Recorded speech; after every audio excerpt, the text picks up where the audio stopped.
Karon guys, ang ato na pong hisgotan is all about agribit business. Unsaon pagsugod, pila initial capital, unya kaya og carry ra ba gyud ning trabaho kay kabaw na ba kita nga ang kaning negosyo bitaw, nagplano gani ka manegosyo na ay kaakibat ani nga kinahanglan determinasyon na jud kay determinado jud ka ba nga imo ning buhaton kay ngano lisod ang pagpana unsay gitawag aning negosyo.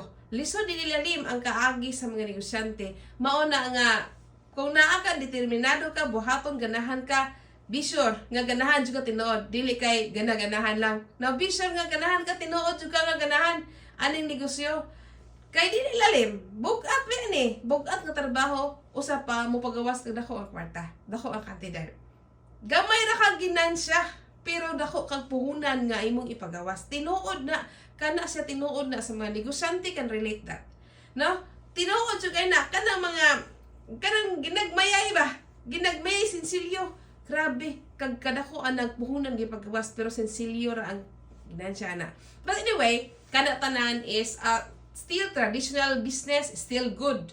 No, still good. Daghan gyapon kay ni asinso tungod sa traditional business. Mao na nga fights and laban ta sa traditional business. Kay naa gihapon ni og mao gyud ni siya ang tradisyon, no, traditional business. Unya mayon kag kanang unsay tawag kanang negosyo nga agribet, i-consider nato diha ang ato ang mga supplier. Kinsa ato mga supplier daghan? Una, buhaton nato ang mag-research. Mag-research ta sa atong location, nindot ba ni ari ba nato ibutan diri atong location, nabay mamalit ani ato ang mga feeds kay lagi agribit man. No, ato nang i-considerar diha ang atong location, nindot ba. Number 2, kinsa atong mga market diha. No, unya target kinsa atong mga target diha ang atong mga customer. Unya number 1, of course, may tatag supplier, wala beta kahibaw unsaon.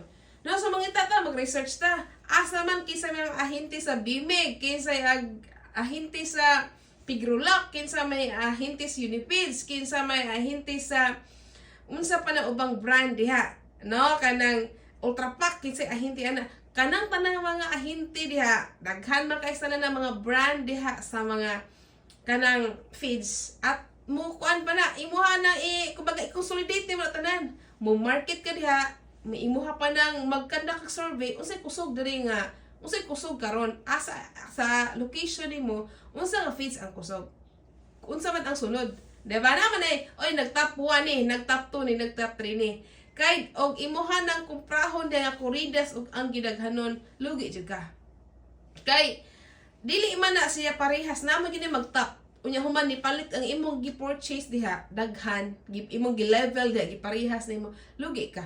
Kinahanglan imuha na siyang gamay lang di ini ang kuan kay oy di man ini kay kusog. Gamay lang di ini kini may daghanon nato kay mani kusog.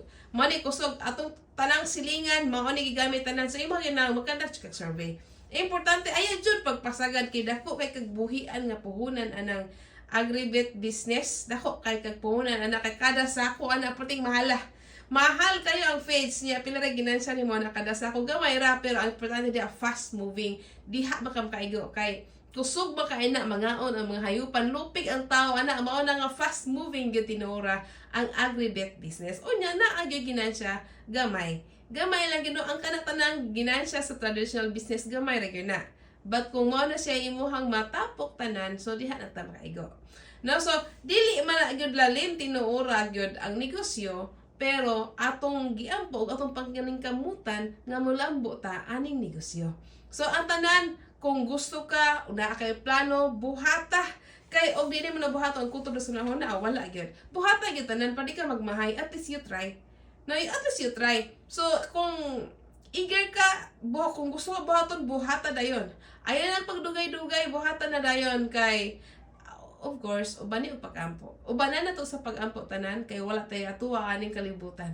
Ang Ginoo ra gihapon tag-iya og magbuot sa tanan. Og gihapan ning palambuon or di ba niya palambuon ang ato negosyo. So mao na ampo lang ta nga buligan ta sa Ginoo. Ihara man ni gyapon ang tanan. Thank you for watching.